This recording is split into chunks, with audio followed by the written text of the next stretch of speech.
Welcome back to another episode of AA Entertainment.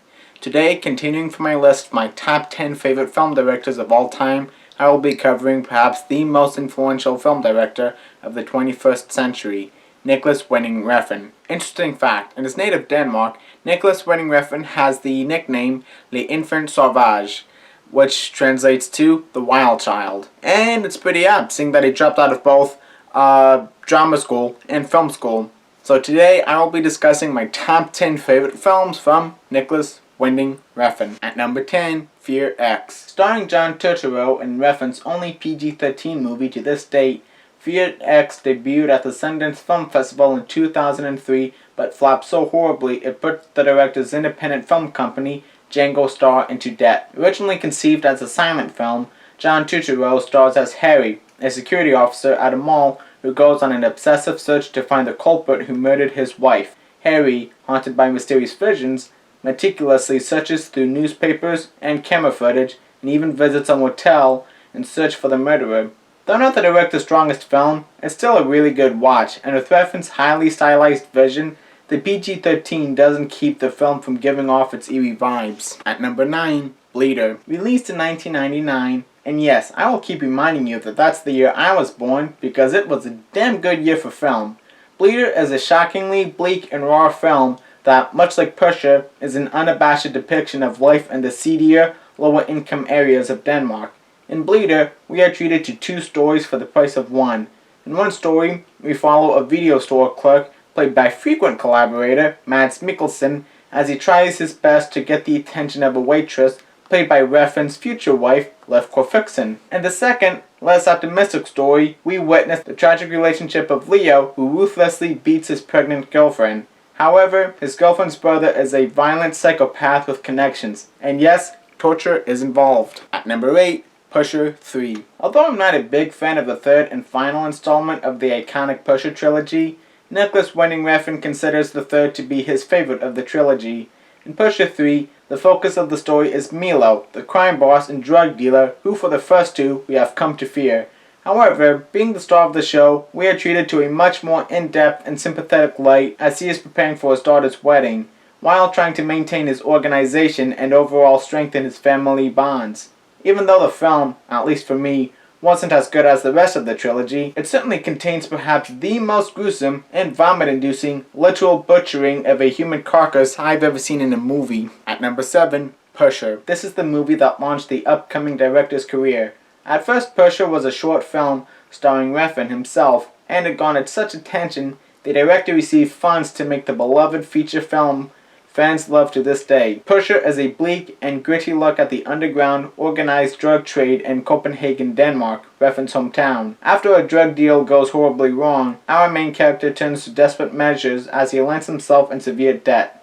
Featuring frequent collaborator Mads Mikkelsen, Nicolas Winding Refn was infamously asked in an interview how he went about doing his research.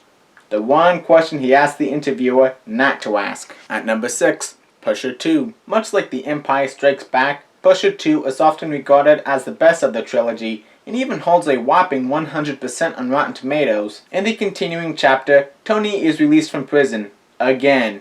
His main goal is to get his shit together, but is struggling financially and even resorts to pulling off a heist at a Ferrari dealership within the first 20 minutes of the movie. Tony also comes to learn that he is possibly the father of his ex-girlfriend's baby. Whereas the first film is definitely bleak and shows the real-life hell that is involved in drug dealing, Pusher 2 offers us not only the personal struggles of those involved, but it can also be applied to most anybody who lives in poverty. This is definitely my favorite of the trilogy and is the one I return to again and again. It also contains one of the greatest openings in all of movie history. At number 5, Valhalla Rising. Starring none other than Mads Mikkelsen as a mute, one-eyed pagan warrior, taken in as a slave who is helped by a boy to escape from his captors, and joins a band of crusaders to find the mystical Valhalla. Valhalla Rising is a historic film about Vikings, but instead of being a blockbuster epic, it's more of a gory as all hell epic and acid trip, which of course is always a big plus in my book. Also, Refn ideally utilizes the landscape and lack thereof when the ship of the crusaders is engulfed by fog to set the mood of the film. This film is such a violent and uncanny acid-laced Viking journey in 1000 AD that should be experienced by any cinephile. At number 4, Drive. Ryan Gosling stars as the mysterious, unnamed driver in his first collaboration with Nicolas Winding Refn in this modern-day, neon-drenched, neo-noir classic. Stunt driver by day and getaway driver by night, Gosling is a quiet loner whose talent for driving and repairing cars drags him into the underground world of organized crime in Los Angeles. He decides to turn his life around when he falls in love with a single mother played by Carey Mulligan, but falls short when her ex-con husband is released from prison, played by Oscar Isaac, who is in debt and owes violent criminals. Being dragged back down by violent criminals makes escape from the world of crime a whole lot tougher. Drive is an amazing movie with an amazing soundtrack and features spectacular performances from the likes of Bryan Cranston and Ron Perlman. At number 3, Bronson. Best described as a Clockwork Orange for the 21st century, Bronson is the stranger-than-fiction, real-life biopic of Michael Peterson, alias Charles Bronson, a psychotic, violent individual played brilliantly by Tom Hardy. Peterson has a knack for one thing and one thing only, beating people to a bloody pulp, and when he is sent to prison, he realizes that prison is his new home. After certain individuals take a liking to Charlie's violent tendencies, they encourage him to further express himself artistically, whether it be through painting or, of course, kicking a whole lot of ass. And this seems to go well for Charles Bronson, as his one simple wish in life is to be famous. Bronson is a dark, hilarious, stylish, and all-around violent movie that's enjoyable on every level. At number 2, Only God Forgives. Only God Forgives is another film starring frequent collaborator Ryan Gosling as Julian, a drug smuggler thriving in the underworld of Bangkok who also runs a martial arts club. However, the sudden mysterious murder of Julian's brother stirs up the crucible, causing his mom to visit him. Much like Lady Macbeth, Julian's mom is a tyrannical woman who often mocks her son's masculinity and insists on him tracking down his brother's murderers. Only God Forgives was the first film I have seen from Nicolas Winding Refn. I can confidently say it contains almost everything I would expect from an average movie from the director.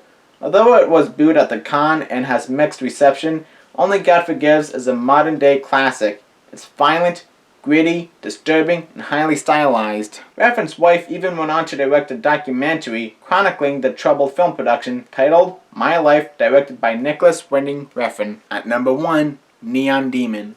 Neon Demon was released the summer I turned 17, and I vividly remember being blown away by the trailer and was my official introduction to the world of Nicolas Winding Refn. The title is pretty apt due to Refn's iconic sense of fashion and often neon-drenched cinematography.